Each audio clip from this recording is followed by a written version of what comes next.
Rome, 1960. For champions, the ultimate challenge is always the same, to be the best.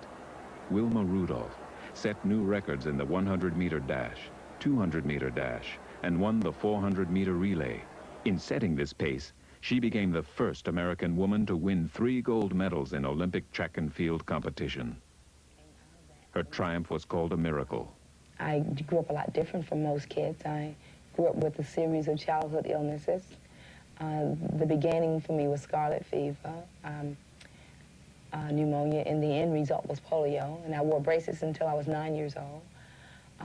I think the most difficult moments growing up was being teased by my peers and not being accepted to play and do all the things that one wants to do growing up. At 16, she ran in the 1956 Olympics at Melbourne, Australia. She returned home with a bronze medal for her effort in the 400-meter relay.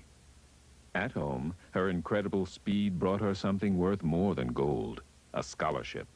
In the back of my mind, I always tried to work toward education, coming from this very large family and knowing that out of 22 brothers and sisters that I was the first child to have a chance to go to school.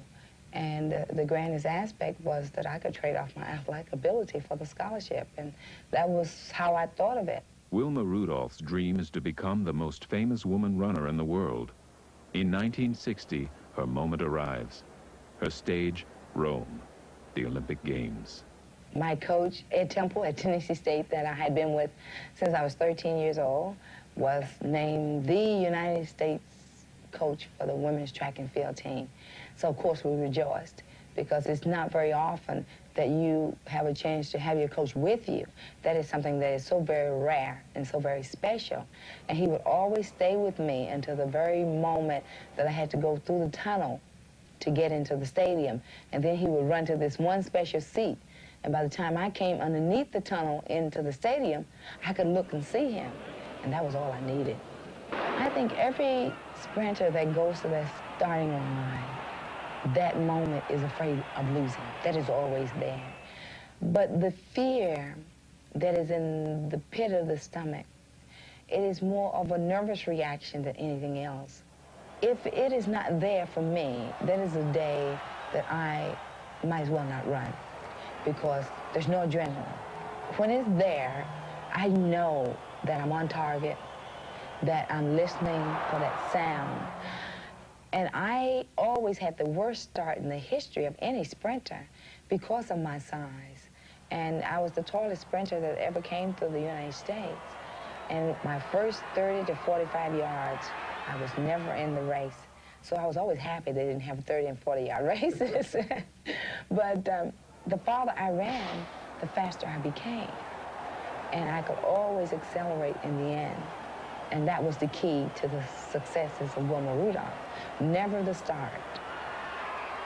In winning 3 gold medals, Wilma finally realizes her dream.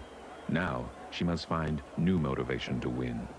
It was Palo Alto, California, Stanford University, Russia versus the United States. I was running well, but the heart wasn't there anymore. I mean, what do you do when you win all of it? To keep yourself motivated, you have to be a little bit hungry to be there and to stay on top. And this particular day, we were running a relay. We were behind when we started off.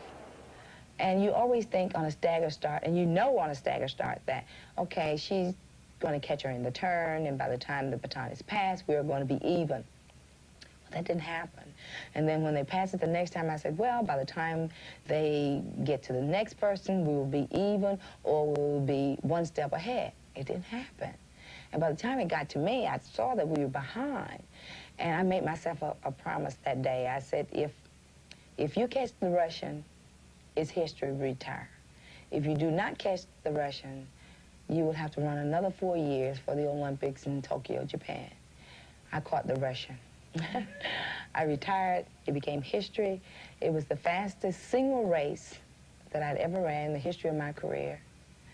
And to get a standing ovation in my own country, outdoors, which I'd never had before, I think was the grandest moment in my career.